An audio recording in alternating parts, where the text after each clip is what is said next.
자, 우리 지난 시간에 사실 이 작품에서 프린트로 향가는 미리 나가봤어. 그래서 오늘 나갈 부분은 고려가요 파트야. 근데 고려가요 나가기 전에 전체 고전 운문 정리를 해야 될 것 같거든?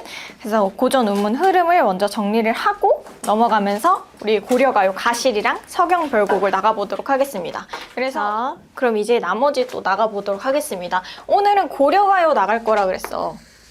그래서 고려가요에 대해서 자세히 살펴보자면요. 고려가요는 사실 두 가지 흐름이 있거든? 평민들이 쓴 고려가요가 있고요. 그리고 양반, 귀족들이 쓴 고려가요도 있습니다. 그래서 우리 평민들 사이에서 불리는 노래를 우리 소교, 민소교 이렇게 부르잖아요. 그래서 요거를 사실 고려소교라고 불러요. 고려소교. 그리고 고려시대 귀족들 사이에서 불렸던 노래는 들어봤을지 모르겠어. 경기체가라고 하는 애가 있거든? 경기체가. 경기체가라고 하는 이름이 왜 붙었냐면 사실 이거 귀족들이 잘난 척하는 노래야. 나 되게 멋있는 책 읽고 내 친구들 다 이런 애들이야. 이 경기가 어떠하니 있고 라는 부분이 계속 반복이 되거든. 경기가 어떠하다 라고 하는 건 이 경치가 어때? 쩔지 쩔지 쩔지 이렇게 계속 얘기를 하는 거예요. 그래서 거기서 붙은 말이 경기체가다. 잘난 척하는 노래죠. 그러면 이거 문학성이 있을까 없을까? 문학성이 떨어지지. 그래서 시험에 잘 나오지 않는다. 하지만 경기체가라고 하는 이름을 알아두기는 추천합니다. 그래서 경기체가의 작품 중에 한림별곡이라는 애가 있는데 한림별곡. 시험에 나오진 않지만 대놓고 제목을 알아둘 필요는 있더라.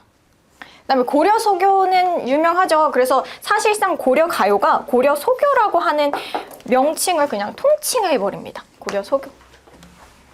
그럼 시험에는 뭐가 더 많이 나온다고? 경기체가가 많이 나온다고? 고려소교가 더 많이 나온다고? 고려소교가 더 많이 나온다.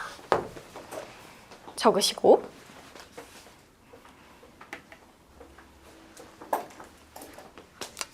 그다음에 또 짚어줄 포인트. 자, 경기체가 같은 경우에는 귀족들이 향유했다 그랬잖아요.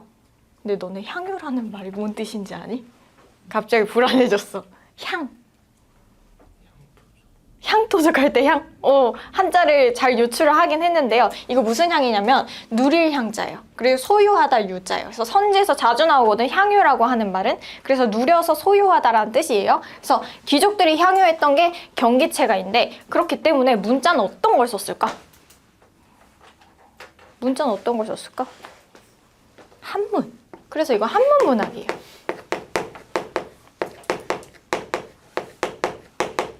한문 문학이다.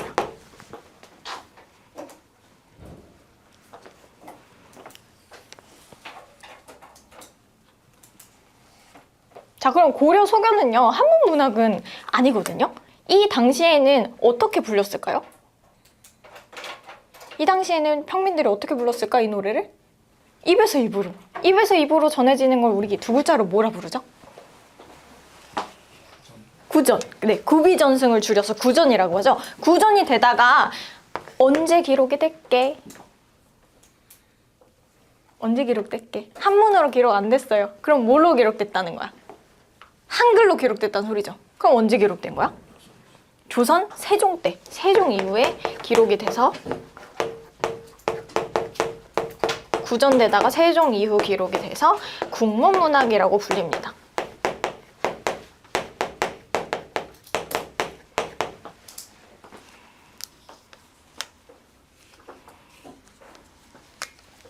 적으시고.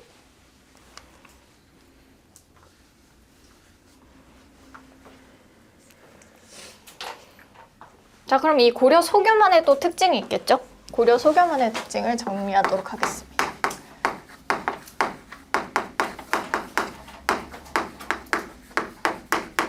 대부분의 경향성을 얘기를 하는 거예요. 다는 아니거든? 다는 아닌데 대부분의 경향성이 이 규칙을 지키고 있더라. 바로 3, 분, 후. 3이라고 하는 말은 뭔 뜻이냐면요. 삼음보를 지키고 있대. 삼음보. 분. 나뉘어진다는 거야. 연이 나뉘어진다는 겁니다. 분연체. 근데 지난주에도 분연체 했던 것 같은데? 그치? 아닌가? 기억 조작인가? 분연체 했던 것 같아. 자, 분연체랑 바꿔 쓸 수 있는 말들도 있거든요. 어떤 말과 바꿔 쓸 수도 있냐면요. 분장체. 장을 나눴다고 해서 분장체라고 하기도 하고, 그리고 그냥 나눴다는 의미에서 분절체라고 하기도 합니다. 분장체, 분절체.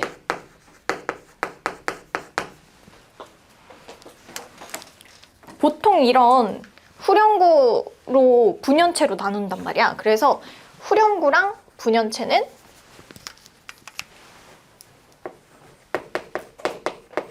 거의 세트로 암기하시는 게 좋다. 왜 후렴구로 연이 나뉘어진다고 얘기를 하냐면요. 아리랑 가사 다 기억나? 근데 우리가 아리랑이라고 하는 그게 들어가서 그걸 한 노래로 의식하는 거지, 사실 내용을 뜯어보면요 막 뒤죽박죽이고 그렇게 감정에 잘 들어맞지가 않는단 말이야. 하지만 우리가 그거를 한 노래로 인식하는 이유가 뭐 때문이야? 바로 연마다 아리랑 아리랑 아라리오가 붙었기 때문이지. 그런 것처럼 구전이 되면은 공동 창작자가 있을 수밖에 없어가지고 내용이 뒤죽박죽이거든? 근데 뒤죽박죽인 내용을 하나로 묶어주는 게 뭐더라? 후렴구더라. 그리고 그 후렴구가 바로 연을 나눠주더라. 얘만의 특징이 있습니다. 적어주시고.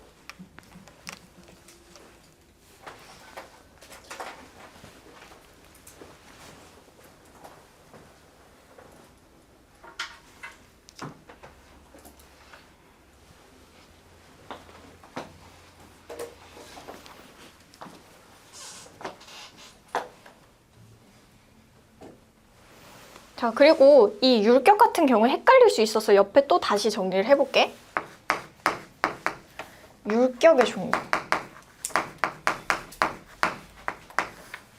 율격의 종류에는요, 민요적 율격이라고 불리는 애가 있고요.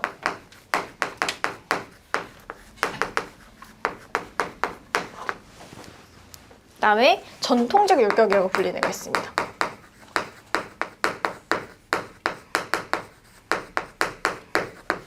우리 중등 기초에서 배웠던 민요적 율격을 쓰는 시인 있지 않았어? 누구지? 민요적 율격을 쓰는 시인? 민요시인이라고 불리기도 했고 전통시인이라고 불리기도 했던 김소월. 기억나세요? 김소월이 바로 민요적 율격을 쓴단 말이야. 몇음 보였게 삼음. 민요적 율격은 삼음보입니다. 근데 전통적 율격 같은 경우에는요, 삼음보뿐만 아니라 사음보까지 포함을 해. 그러니까 전통적으로 쓰여왔던 율격을 다 통칭하는 거거든? 그러니까 삼음보는 우리 고려가요에도 쓰였고 민요에도 쓰였다면 전통적 율격은 시조 사음보까지 통칭을 합니다. 그래서 헷갈리지 마셔야 될 포인트가 전통적 율격은 삼음보와 사음보 둘 다 얘기하는 거다. 적어주시고.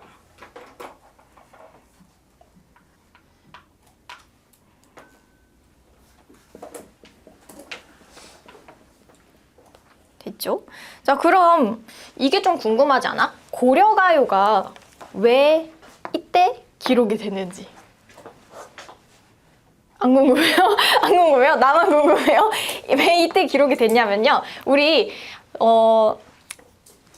그 유교사상적으로 음악은 되게 중요한 역할을 했어. 왜냐면 행사를 할 때도 음악을 연주하고, 그리고 행사뿐만 아니라 음악을 통해서 사람의 심성을 정화시킬 수 있다고 믿었었거든? 그렇기 때문에 음악은 중요한데, 이제 조선시대 때 부르던 노래나 이런 것들이 너무 정형화되어 있고 재미가 없다 보니까, 그래 그러면 조금 레파토리가 떨어졌네? 고려시대 때 우리가 부르던, 민속에서 부르던 노래를 가져오자, 좀 편곡을 하자 해서 이때 기록이 되었다라고 생각하시면 됩니다. 그래서 물론 궁중에서 불릴 수 있었던 것들만 불렸고요. 불릴 수 없었던 것들도 있었다. 그런 게 대표적으로 어떤 거냐? 고려 가요 중에 남녀 상열지사가 있거든요. 남녀상열지사. 이게 뭔 뜻이냐면요. 남자, 여자 사이에 낯뜨거운 이야기라는 거야. 그래서 그런 것들은 좀 불릴 수가 없었다. 또는 조선시대의 금기를 건드리는 것들, 그런 것들은 불릴 수가 없었습니다. 자, 이거 가시리 파트 다음에 우리 서경별곡이라고 하는 작품을 배울 거거든? 자, 가시리는 어떤 내용이냐면, 우리 배우기도 했어. 가지 말라고 막 계속 잡고, 근데 잡으려고 하다가 그래 너가 계속 잡으면 서운하면 아니 올까봐 못 잡겠다 하는 그런 내용이거든요. 근데 서경별곡은 너가 간다면 나 그 생업 다 때려치고 너한테 갈게 라고 하는 부분이 나와요. 그리고 그 상대를 믿지 못하는 부분이 나온단 말이야. 질투하는 부분. 그래서 이 남녀상열지사는요, 질투를 담고 있어도 불리지 못했었어.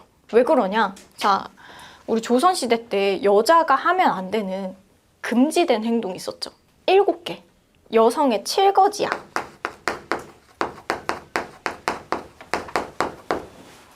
이 7개에 해당되는 게 뭔지 아십니까?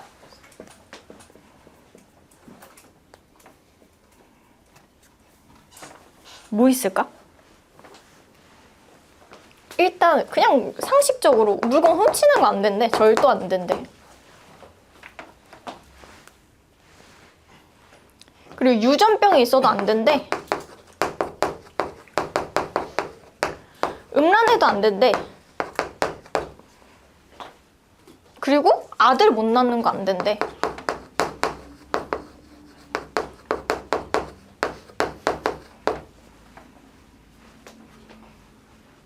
그리고 살인, 아니야, 살인 안 들어가. 그건 사람이면 하면 안 되는 거잖아. 자, 어떤 게 있냐면, 그 다음에 아내 말을 밖에 전하고 다니면 안 될 거 아니야. 말 많은 여자 안 돼. 구설이 있으면 안 돼.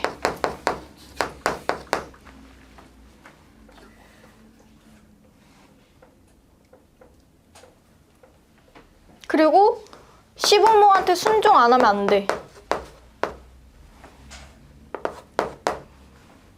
하나, 둘, 셋, 넷, 다요. 그 마지막 하나가 뭔 줄 알아? 근데 이 마지막 하나가 고전 소설에서도 되게 중요하게 나온다?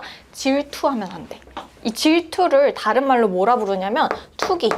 그래서 투기는 여성의 칠거지약 중 하나다. 이런 식으로 많이 나와요. 질투하면 안 돼. 근데 서경별곡이라고 하는 화자는 질투를 하고 있다는 거죠. 자, 이거 외에 남녀상열지사에 해당되는 작품들이요. 뭐가 있냐면 쌍화점, 뭐 만전춘별사 이런 작품들이 있는데 이 내용이 만두가게 갔는데 만두는 안 내오고 만두집 사장이 내 손을 잡더라. 그럼 뭐 어떡해. 잡혔으니까 놀아야지. 약간 이런 내용이에요. 그래서 이게 조선시대 정서랑 맞지 않아서 이런 것들은 궁중에서 불릴 수가 없었죠. 마찬가지로 가시리 정도면 오케이 보편적인 정서 하고 불릴 수 있었지만 서경별곡부터는 이제 못 불렸다. 그래서 그런 애들은 남녀상열지사라고 따로 빼놔가지고 얘기를 한다.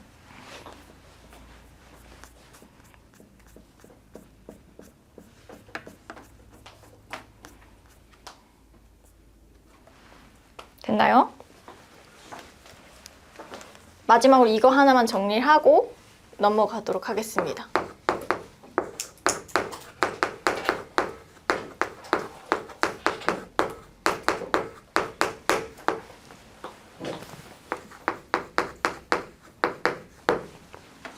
자, 이별의 정한이라는 단어 배운 적 있죠? 이거 무슨 뜻이야?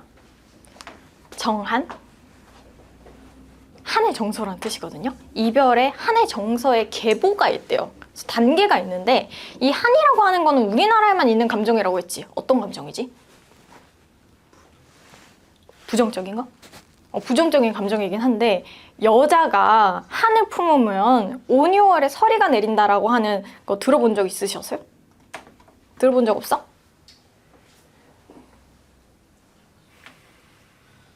들어본 적 없어?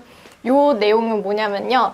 한이라고 하는 건 참다가 쌓이는 거잖아. 특히 사랑의 감정에서 많이 쌓이는 거잖아요. 거기에 계보가 있는데 외부 지문으로 많이 나오는 애들을 나열할 겁니다. 일단 진달래꽃.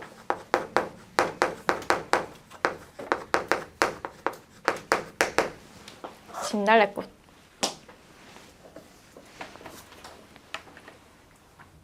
그리고 여러분들이 모르는 작품 중에 하나인데 원래는 고2 작품에 속해 있다가 이제 교육과정 개정으로 고1 작품으로 내려온 게 있어요. 그게 뭐냐면 송인이라는 작품이 있습니다. 송인. 그리고 오늘 배울 가시리, 오늘 배울 서경별곡,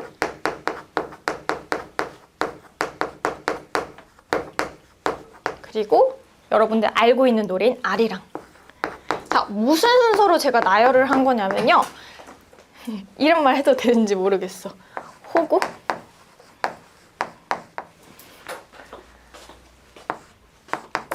사페. 이 순서로 나열을 한 겁니다. 자, 진달래꽃의 화자는 어떤 태도야? 이별에 대한 태도가?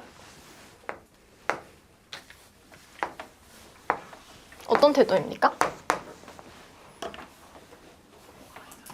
이미 떠난데 왜 떠난대? 내가? 역겨워서. 내가 역겨워서 떠난대. 그러면은 기분 나쁘지? 기분 나쁘잖아. 근데 어떻게 한대? 이미 그렇게 떠날 때? 꽃 뿌려준대. 산화공덕을 시켜준대. 호구. 완전 상호구. 해가지고 여기 맨 뒤에 있는 겁니다. 그래서 이런 화자 같은 경우에는요. 뭐 떠난다는데 해주지. 뭐 그렇게 해코지 하지 않아. 얘 소극적인 화자라고 말합니다. 소극적. 소극적 화자. 자, 가시리의 화자는요. 왜 요 중간쯤에 있냐? 이미 떠난대. 그러면 난 어떻게 한대? 잡고 싶긴 해. 근데 잡을 걸 안 잡을 거래? 안 잡을 거래. 그래서 요 중간에 있는 거고 임에 대한 원망도 드러납니다. 그래서 원망이 있다. 너 떠나면 나 어떡하라고 라고 하는 원망이 있더라. 체념도 있더라.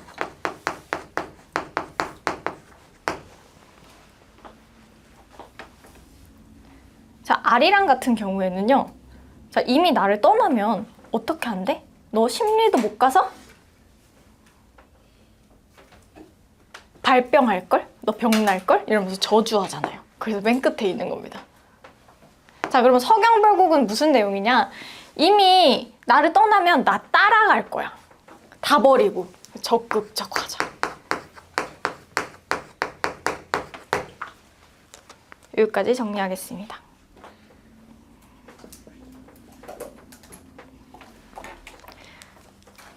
이별을 정한 계보에서 정철은 뺐어요. 여러분들 정철하면 떠오르는 작품이 뭐죠? 삼인구, 송민구. 그 삼인구, 송민구 누구 사랑하는 이야기야? 정철이? 임금 사랑하는 이야기죠. 제가 임금 사랑하는데 막 뭐라 해야 되지? 막 한이 맺히고 이런 거랑 상관이 없기 때문에 뺐습니다. 정철은 뺐고요. 그다음에 황진이도 뺐고 그 외에 나머지 외부 지문으로 많이 나온 애들이에요. 화자의 태도. 자, 그럼 우리 이제 본문으로 가보도록 하겠습니다. 드디어 가시리. 자, 고려가을 몇 음보라 그랬지? 그치, 3음보라 그랬죠. 자, 그럼 3음보 어떻게 쪼개 읽게? 가시리 가시리 있고 나는 어떻게 쪼개 읽을까요?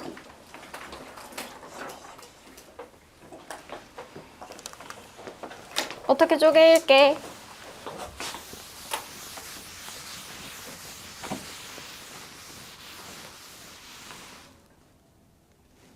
가시리 가시리 있고 끊고 나는 이렇게 3음으로 쪼개 읽을까요? 이렇게 쪼개 읽지 않습니다. 나는 빼야 돼. 왜 빼야 될까? 나는 빼야 돼. 왜 빼야 되게?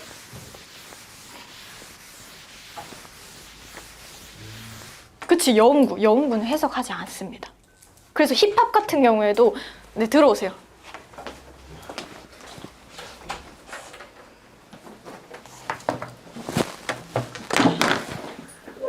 힙합 같은 경우에도 우리 이거 해석 안 하죠. 그쵸?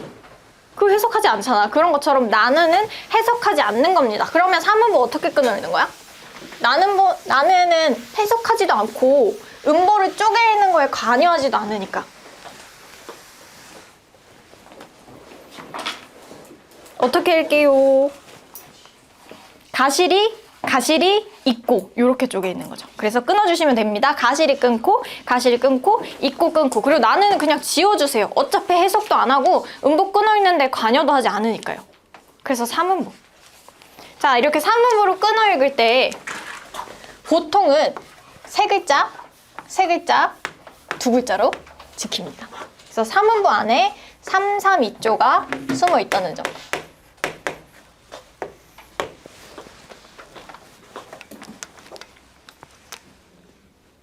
자, 가실이 있고 할 때 있고가요, 렵니까? 라는 뜻이거든요.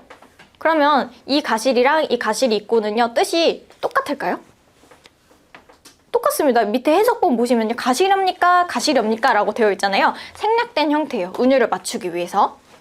자, 그리고 밑에 보시면 여음구의 종류에도 나와 있죠. 나난 이런 애도 있지만요, 어기야라고 하는 애도 있대. 이 어기야는요, 어느 작품에 쓰인 영구냐? 동동이라고 하는 작품에 쓰인 영구입니다. 밑에 적어주세요. 유명한 부분이니까요. 동동, 어기야.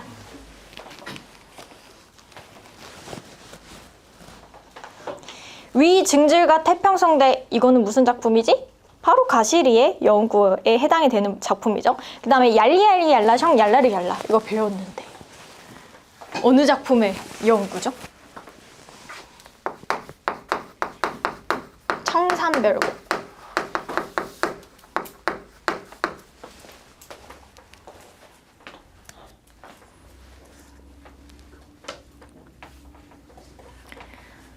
자, 발이고 가실이 있고, 이것도요 3음보 어떻게 세? 발이고 끊고 가실이 끊고 있고 이렇게 세는 거죠. 자, 이 구조 1년인 1행과 2행을 보시면요, 좀 뭔가 유사하거든?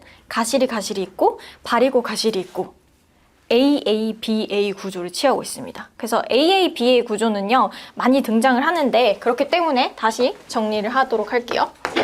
AABA 구조. 가실에서는 가실이 있고 발이고 가실이 있고가 반복이 되죠. 그다음 우리 접동세도 배웠잖아. 김소월의 접동세. 거기서는 AABA 구조가 어디서 드러나지? 접동, 아우레비, 접동 하면서 드러나죠. 근데 청산별곡은 다시 적어보자면,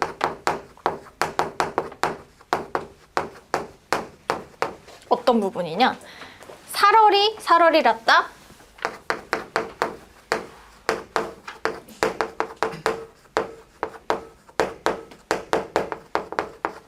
청산에 사러리랐다.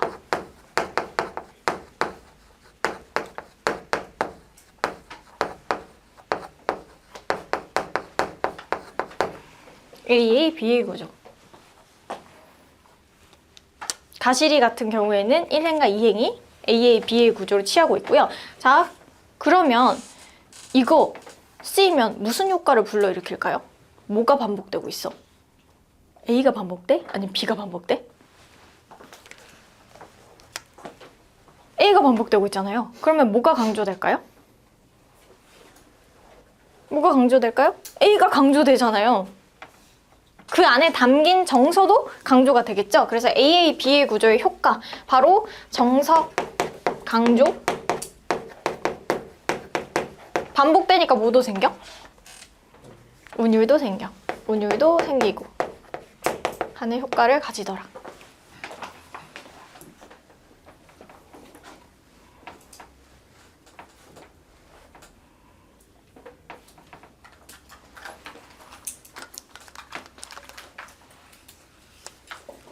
자, 그럼 밑으로 한번 보겠습니다. 위증질과 태평성대, 요거는 후렴구에 해당되는 부분이고요. 후렴구가 있기 때문에 우리 연이 나뉘어진다고 했었지.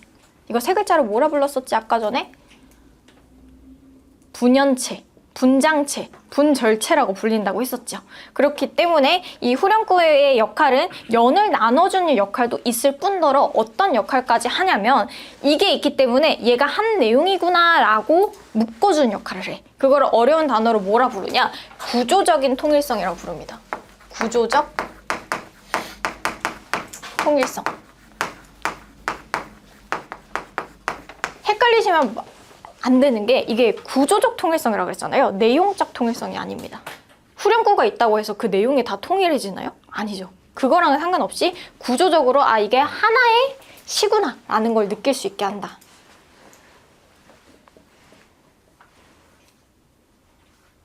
자, 위증질과 태평성대 할 때 이 위증질과까지는 내용이 없죠. 사실 뜻이 없습니다. 근데 태평성대는 뜻이 있어. 무슨 뜻이야? 태평성대 뜻이 있어요. 우리나라 잘 됐으면 좋겠다. 우리나라 만세 뭐 이런 거거든요.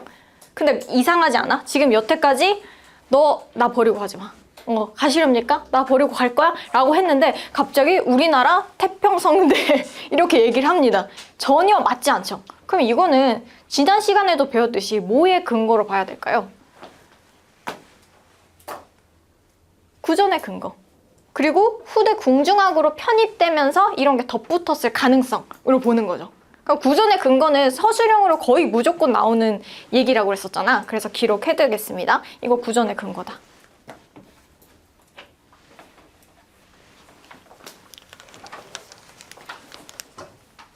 구전의 근거고 대부분의 후렴구들은 뜻이 없거든? 얄리얄리 얄라셩 얄라리 얄라 뜻이 없잖아. 근데 이거는 뜻이 있더라. 얘만. 그래서 얘는 유일하게 뜻 있는 후렴구고요.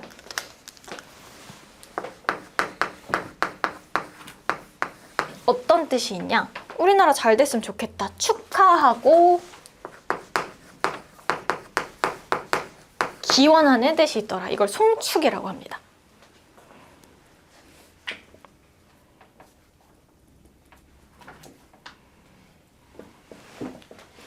이런 것들이 대부분 다 유교적인 내용이기도 하죠. 조선시대 때 궁중학으로 편입되면서 유교적인 내용이 삽입됐더라.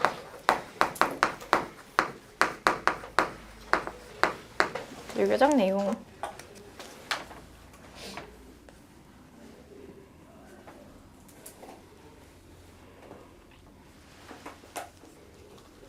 후렴구랑 영음구는 어차피 해석을 안 하니까 그냥 그대로 넘어갈게요. 날러는 어찌 살라 하고 버리고 가실이 있고 나는. 여기서 있고는 제가 아까 무슨 뜻이라고 했었죠? 있고? 렵니까? 그래서 이 정도는 외우는 것으로 체크를 해둘게요. 있고 렵니까? 의문형 어미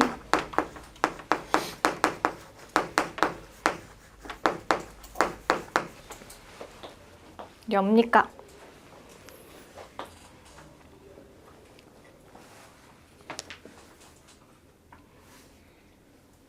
잡사와 두어리 만화는 붙잡아 두고 싶지만 서운하면 아니 올세라. 귀찮게 하면 오지 않을까 두려워서 결국 못 잡겠다라는 그 얘기잖아요. 근데 여기 리을쉐라라고 하는 표현이 나오고 밑에도 나와 있는데 밑줄을 치던지 아니면 표시를 해볼게요. 리을쉐라. 모든 업문을 다 암기하면 물론 좋겠지만 다 암기할 필요까지는 없거든요. 고유 과정에서. 하지만 제가 표시하는 부분들은 암기를 부탁드렸었잖아요. 리을쉐라가 딱 그 부분입니다. 많이 나와요. 어떤 뜻이냐? 뭐뭐 할까 두렵습니다.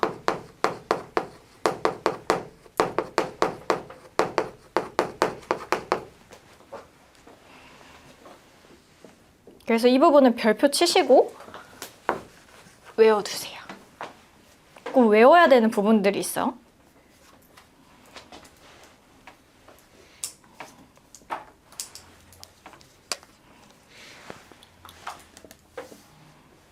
자, 넘어가서 서로님 보내온 논이 여기서의 서러운님은요 두 가지 의미로 해석해 볼 수 있어요. 이렇게 두 가지 의미로 해석할 수 있는 표현들, 의미가 중복되는 표현들 무슨 법이라고 부르지?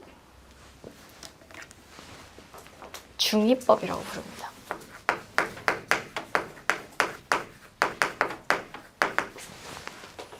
자, 그럼 서러운님은 두 가지 의미로 해석해 볼 수 있다 그랬지. 바로 감정의 주체가 누구인지에 따라서 두 가지 의미로 해석해 볼 수 있는 거야. 감정의 주체가 임한테 있어. 그럼 이거 어떻게 해석할 수 있을까? 임이 서러운 거야. 임은 왜 서러울까? 이별해서 서러운 임.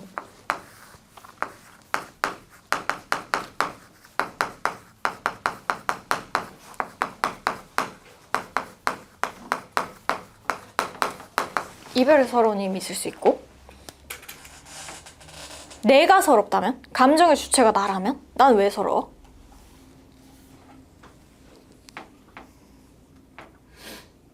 나도 이별에 서럽겠죠.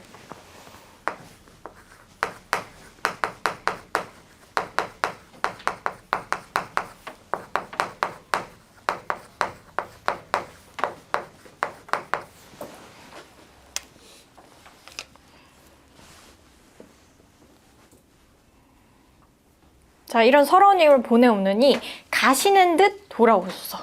가시는 듯 돌아오는 건 무슨 말이야? 찍고 바로 와라. 갔다가 바로 와라 라고 지금 재회를 기원하고 있습니다. 자, 얘네 구조가요.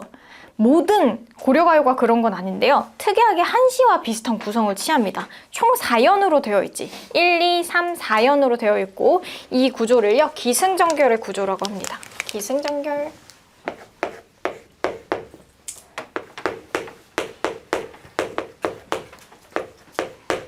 한시의 구조 중에서는 기승전결의 구조가 있고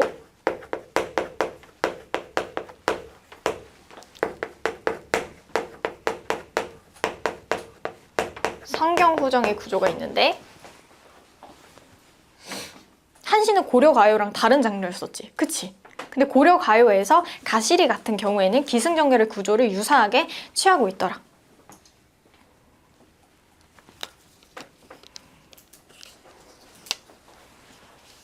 자, 한시 같은 경우에는요.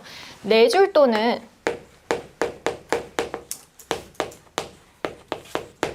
8줄의 형태를 취하고 있어. 자, 우리 기승전결 있게 얘기해라 라고 하는 얘기는 들어보셨죠? 기승전결 시작하고 이어나가고 그다음에 전개하고 마무리 짓는다는 뜻인데 4줄일 경우에 4줄일 경우에 기승전결이 몇 줄로 되어 있겠어? 기는 몇 줄? 한 줄. 한 줄 한 줄 한 줄이 되어 있겠지. 8줄일 경우에 2줄씩 되어 있겠죠. 그래서 그 얘기입니다. 그리고 성경후정이라고 하는 거는 앞에는 경치를 제시하고 뒤에는 정취를 제시한다는 뜻인데 느낌, 그 경치를 보고 난 느낌을 제시한다는 뜻이에요. 여기까지 적어주시고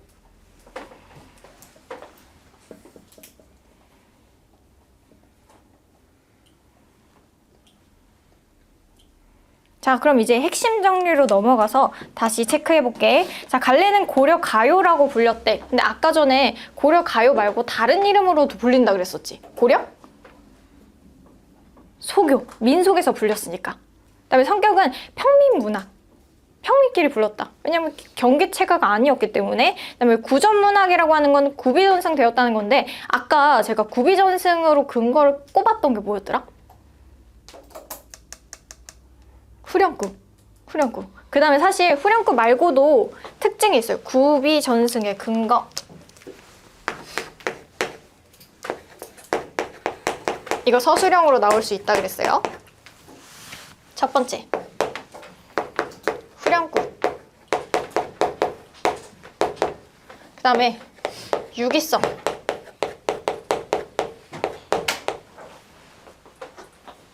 적어주시고 먼저. 후렴구도 내용과 전혀 상관없는 후렴구였잖아요. 이별의 내용이었는데 위증질과 태평성대라고 하는 내용이 이어지는 것처럼 그런 것처럼 내용 안에서도 유기성이 떨어지고 뒤죽박죽인 모습을 보이거든요. 그래서 그 내용끼리의 긴밀감이 떨어지더라. 후렴구랑 내용도 맞지 않더라. 이게 구비전승의 근거로 볼 수 있습니다.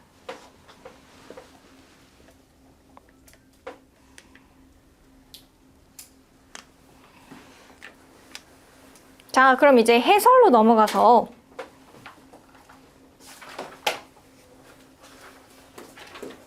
거기 정서 태도, 우리 표현상 특징 살펴보고 있었습니다. 정서 태도에서 이별의 정한 밑줄, 이 정한이 우리나라에만 있는 전통적인 정서더라.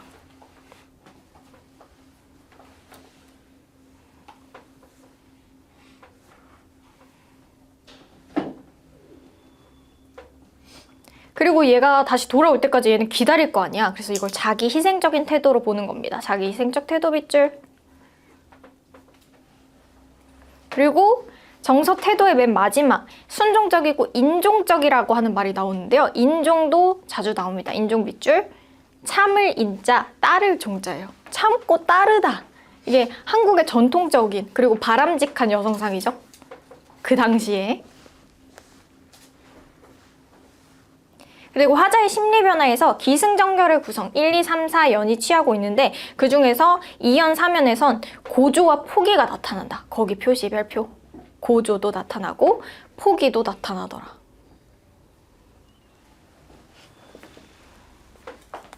자, 그러면 배운 내용으로 우리 한번 뒤에 단거나 파트 해보도록 하겠습니다.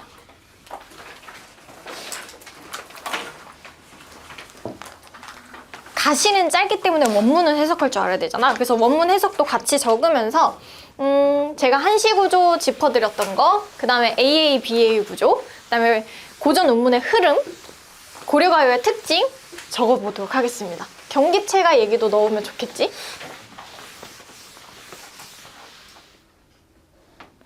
너무 열심히 써서 제가 말 끊기가 뭐하네요. 네, 근데 진도는 나가야 돼가지고 미안합니다. 오늘 시간 더 많이 못 줘서 넘어가서 사실 요 페이지 15페이지 잠깐 펼쳐주실래요?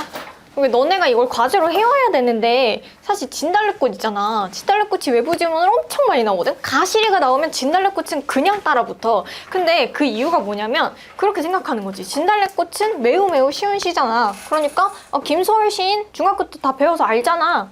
이렇게 생각을 해가지고 끼워 넣는 건데 너네는 배경 지식이 없더라. 나도 너무 잘 알고 있다 그거를. 그래서 김소월 시인을 다시 한번 또 정리를 해봐야겠어요. 계속 하는데 왜 계속 까먹지? 왜 까먹지? 자, 김소월. 성별이 뭐였지? 김소월 아저씨? 내가 말했네. 성별이 남자예요, 남자. 근데 이름이 왜 이래? 이름이 왜 이래? 가명이에요. 대부분의 시인들 가명을 많이 쓰거든? 그래서 본명은 김정식이야. 정식인데 김소월이라고 하는 가명을 썼어. 왜? 자기가 시를 좀 여성적인 어조를 많이 썼거든. 자, 우리가 어조라고 하면 그 화자의 정체를 얘기하는 거잖아. 여성적 어조라고 하는 말은 지금 여성 화자를 썼다는 거야. 뭘 얘기하려고? 1학년 때도 배웠죠? 중1 때? 화자를 선택하는 기준. 주제를 잘 표현하기 위한 화자를 선택하지. 어떤 주제를 표현하려고 여성적 화자를 택한 걸까? 그치. 한의 정선. 이별의 정안. 그래서 이별의 정안을 말하기 위해서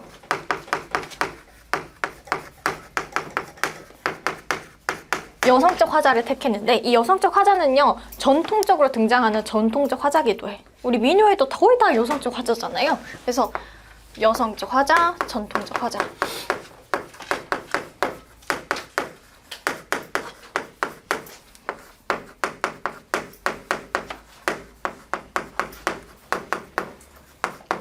그러면 이별의 정안은요 전통적 정석이 아니게 전통적 정서 왔습니다. 이것도.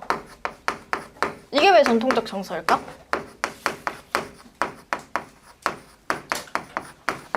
우리나라 가요 중에 제일 많은 주제의식? 발라드에 제일 많은 주제의식. 이별, 사랑, 돌아와 막 이런 거잖아요. 그래서 이별의 정안, 전통적 정서, 여성적 화자가 전통적 화자더라. 그리고 전통적 율격이 들어갈 수도 있겠지. 하지만 전통적 율격보다 조금 더 범위가 좁았던 게 무슨 율격이었더라? 아까 가르쳐준? 민요적 율격. 그래서 김소월은 민요적 율격을 사용하는 민요 시인이기도 합니다.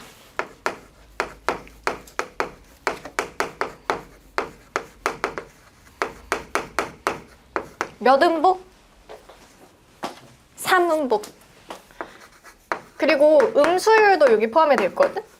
음수율은 몇 조냐면 7글자, 5글자 반복인 7호조가 있더라. 7호조. 자, 그럼 우리 진달래꽃에 한번 적용시켜볼까? 근데 영변의 약산 진달래꽃 있잖아요. 그 부분은 명백히 안 지켜지고 있거든, 7호조가. 안 지켜지고 있죠. 애초에 너무 짧지. 지킬 수도 있지 않았을까? 근데 왜 안 지켰을까? 지킬 수 있었어. 실수도 아니고. 왜 안 지켰을 것 같아? 너네가 시인이라면?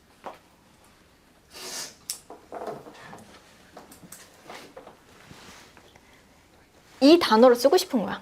하필 요 단어를 너무너무 쓰고 싶었던 거야. 그래 7호조 망가지는 것도 이해하고 요때 이 단어를 써서 오히려 7호조 망가지는 거의 효과를 극대화하자 이런 느낌이었던 거예요. 그러면 이 시어 중요할까요? 안 중요할까요? 중요하죠. 영변의 약산 진달래꽃이라고 하는 시어가 중요한 거지.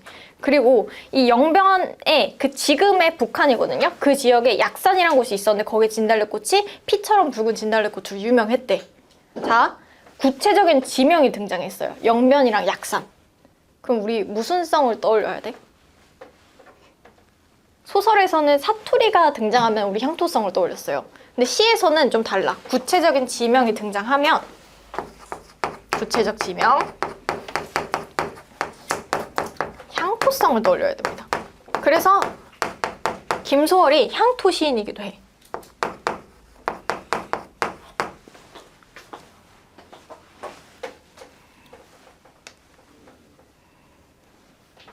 그리고 가는 길에 꽃 뿌릴 거라 그러지. 이거 불교적인 사상이 좀 반영되어 있는 부분이기도 하거든요.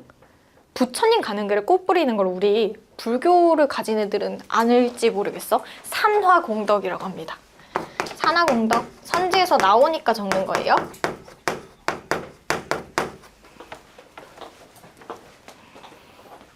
부처에게 꽃 뿌려 공덕기림 해서 이게 진달래꽃, 그 다음에 김소월에 대해서 기본적으로 알고 가셔야 되는 배경 지식에 해당이 됩니다.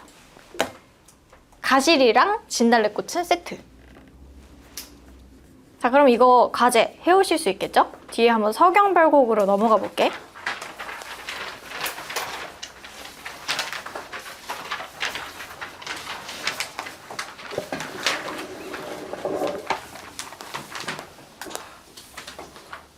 자, 서경 별곡 다 안 나갈 거고 너네 쉬는 시간도 가질 거잖아. 그렇기 때문에 우리 미적 범주만 한번 정리를 하고 넘어갈 건데 페이지는 26쪽.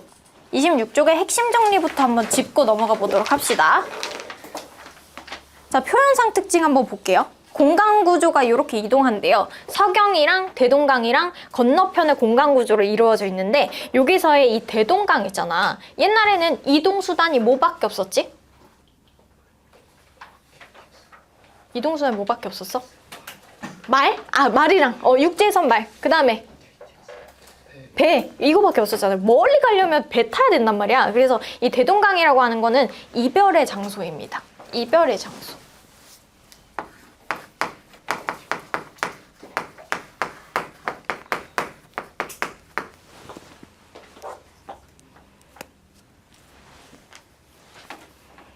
그리고 서경이라고 하는 건 인과 내가 사랑을 나눈 장소란 말이야. 그래서 사랑의 공간이고 대동강은 이별의 공간이고 그 다음에 건너편은 이미 떠난 후를 얘기하는 겁니다. 그래서 이렇게 세 가지 공간 구조로 이루어져 있고요. 독백체. 우리 보통 독백체면 한 명의 하자가 나와가지고 그냥 지 혼자 나불나불 하는 거죠. 근데 이거를 독백체로 보는 시선도 있고요. 대화체로 보는 시선도 있다는 거. 그거 안에 들어가서 설명해 드릴게요. 그 다음에 사문보, 분절체, 후렴구, 고요가요 특징 하면서 앞에서도 배웠었죠. 그다음에 운율적 요소가 사실 이런 운율 말고도 다른 게 있다는 거고요. 표현 방법도 비유법, 서리법이 쓰였습니다. 비유, 서리, 밑줄 안 쓰였다는 걸 쓰였다고 우길 수도 있잖아, 선지에서. 그래서 뭐가 쓰인 건지는 별표 치고 외워두시는 게 좋겠죠. 그 다음에 골개미. 골개미라고 하는 게 쓰였는데 임이 떠나는 거잖아, 나를. 그러면 임한테 화를 내야 되잖아. 근데 여기서 화자가 좀 특이하게 사공한테 화를 냅니다. 사공한테 왜 화를 내? 임이? 진상 그래 배를 타고 가는데 그 사공이 그 배를 태워주는 거잖아. 그러면서 사공한테 뭐라고 얘기하냐면 진짜 이 사페적인 마인드인 게 야, 너 와이프 바람났어. 너 일하러 가면 네 와이프 다른 남자 집에 불러. 빨리 집에 가봐 라고 얘기를 한단 말이에요. 그 이유가 뭐겠어? 진짜 바람 난 걸 봐서? 아니야. 루머 지가 지어낸 거야. 왜 그런 거짓 소문을 지어낼까요? 빨리 가라고. 못 태우게 하려고. 뭐 그런 사페적인 마인드를 보이기도 합니다. 자, 이런 것들이 좀 우스꽝스럽잖아요. 방금 웃은 아이들이 있잖아. 이걸 뭐라 하냐? 골개미. 거기도 적혀있죠? 밑줄 별표. 골개미. 자, 그래서 여기서 타고 나서 이 미적 범주만 정리하고 쉬는 시간 가질 건데 미적 범주. 이 문학에서는 다양한 부분에서 아름다움을 느낄 수 있는데 그게 좀 범위가 다릅니다.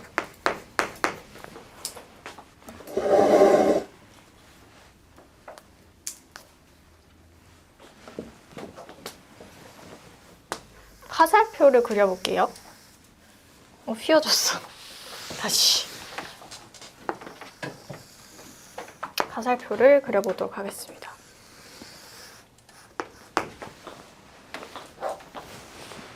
그리고 글자도 한번 적어볼게요. 자, 여기 맨 위에는 뭐냐면요. 이상이고 아래는 현실이야.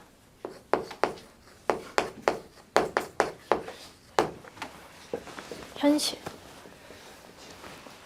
자, 현실과 대비되는 말로 지금 제가 이상이라고 적었잖아요. 이상이 뭐야? 이상하다는 건 아니지. 이상향할 때 이상향이야. 그러니까 무언가를 바라다 라는 뜻이고요. 그다음에 모든 것들이 조화로워. 잘 맞춰져 있어. 조화. 잘 맞춰져 있지가 않네. 만족스럽지가 않네. 상반. 이렇게 기준으로 4가지 범주를 나뉩니다. 자, 첫 번째. 이상이 있어. 근데 그 이상이 지금 현재는 성취될 수가 없어. 그때는 우리가 어떤 감정을 느끼냐면 어우 저거 비장하다. 비장미를 느껴요. 비장미.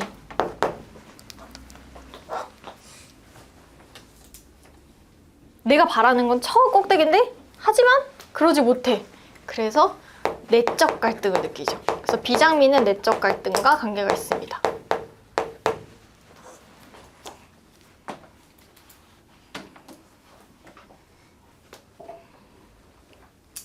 더없이 좋은 상태가 있죠? 이상이 있고 그 이상이 조화를 이루는 거야. 그래서 이런 거는 와 숭고하다 해서 숭고미라 그래요. 숭고미.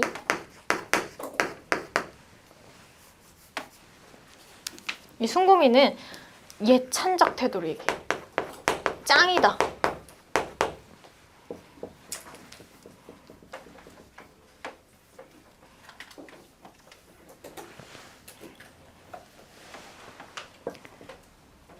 이상은 없어. 하지만 그럭저럭 지금 내 현실이 만족스럽네? 이거 보통 유배가서에서 많이 나오는 얘기죠. 그래서 이런 거를 우아미라고 합니다. 우아미. 그래서 자연 좋아, 자연 친화랑 관련이 있더라.